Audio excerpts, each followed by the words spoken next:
بسم اللہ الرحمن الرحیم۔ امام العارفین حضرت پیر سید محمد راشد روزہ دھنی قدس اللہ سرہ العزیز کو کتابوں سے بے حد عشق اور شوق تھا۔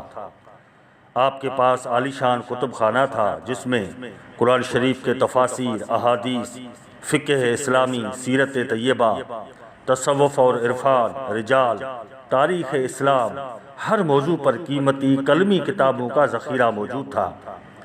سفر اور حضر میں بھی کوئی نہ کوئی کتاب مطالعے کے لیے ساتھ رکھتے تھے، اور کتابوں سے یہ عشق اور شوق آپ کی اولاد اور خانقاہ شریف پر آج تک قائم اور دائم ہے۔